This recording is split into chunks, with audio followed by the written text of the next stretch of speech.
Bonjour chers auditeurs. Un grand merci à nos abonnés pour votre soutien.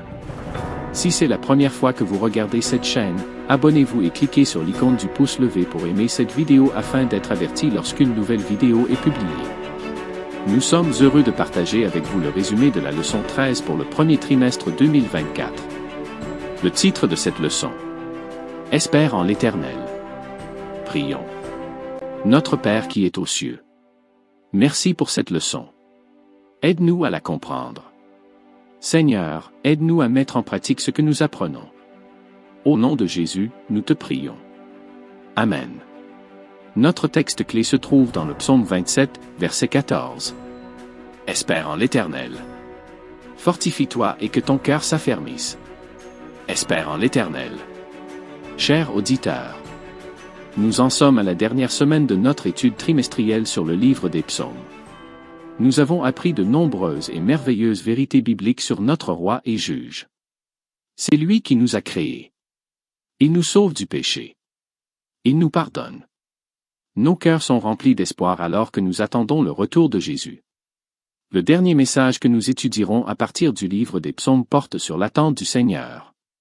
Que signifie attendre le Seigneur? Est-ce que cela signifie que nous restons assis toute la journée à ne rien faire? Bien sûr que non. Attendre le Seigneur, c'est quelque chose que nous faisons. L'attente est une preuve de notre foi et de notre confiance en Dieu. Lorsque nous attendons le Seigneur, notre cœur se remplit de paix et d'espoir, même si les temps sont durs. Dans cette leçon, nous aborderons les 5 points suivants. L'appel à espérer. La paix de l'enfant sevré. Ramener les gerbes. Dans l'attente du repos du sabbat de Dieu. La joie vient le matin. Leçon du dimanche. L'appel à espérer. La leçon du dimanche se concentre sur le thème de l'attente, en particulier dans le contexte de l'attente de Dieu. Elle commence par reconnaître que l'attente est souvent un défi et qu'elle peut être source de stress, en utilisant des exemples tels que faire la queue dans un magasin ou attendre des nouvelles médicales. Cependant, la leçon souligne que l'attente de Dieu est différente parce qu'elle exige la confiance et l'espoir en ses promesses. Le texte s'appuie sur le livre des psaumes et d'autres passages bibliques pour illustrer l'importance de l'attente de Dieu.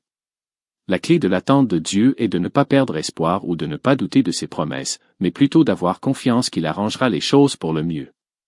L'attente de Dieu est décrite comme étant plus qu'une simple attente de ses bénédictions, il s'agit de désirer une relation étroite avec lui.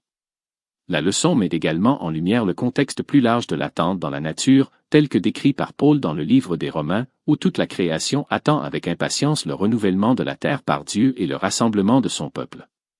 Cette attente est liée à la promesse du retour de Jésus, qui est liée à la présence permanente du Saint-Esprit avec les croyants. Enfin, la leçon dominicale conclut en soulignant le rôle des croyants en tant que témoins de la grâce salvatrice de Jésus et de l'espérance de la terre nouvelle. Elle souligne l'idée qu'en attendant le retour de Jésus, les croyants sont appelés à partager la bonne nouvelle et à vivre dans l'attente du renouvellement promis de toutes choses. Leçon du lundi, la paix de l'enfant sevré. La leçon de lundi est centrée sur le psaume 131. Lisons le psaume 131. Éternel. Je n'ai ni un cœur qui s'enfle, ni des regards hautains, je ne m'occupe pas de choses trop grandes et trop relevées pour moi. Loin de là, j'ai l'âme calme et tranquille, comme un enfant sevré qui est auprès de sa mère, j'ai l'âme comme un enfant sevré.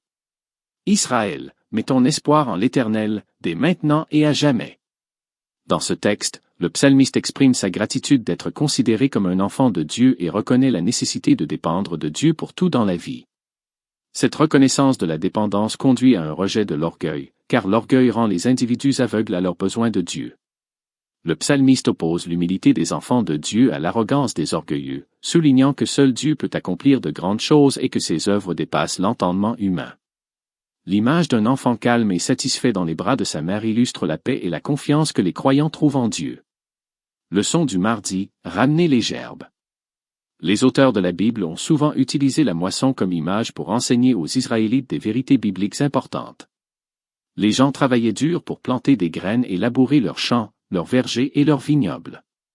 Ils prenaient bien soin de leurs récoltes, de leurs arbres fruitiers et de leurs vignes.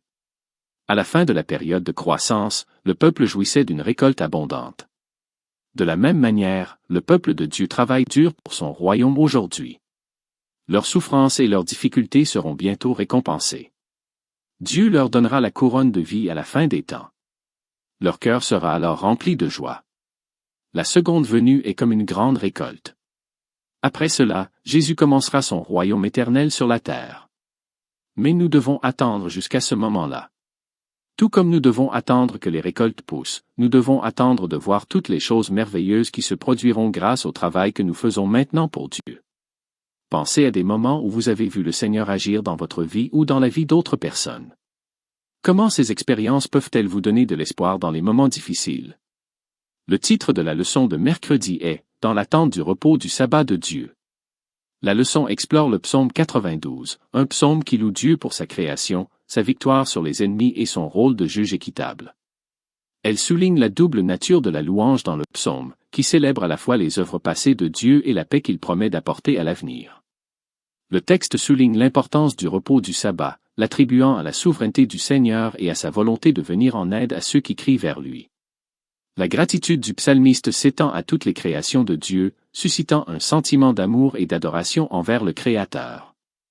Un verset particulier du psaume 92, verset 10, utilise l'image d'huile de luxe versée pour symboliser l'amour du poète pour Dieu et son engagement à le servir de tout cœur. Cette image reflète la pratique de l'Ancien Testament qui consistait à oindre les rois et les prêtres, symbolisant ainsi le dévouement au Seigneur.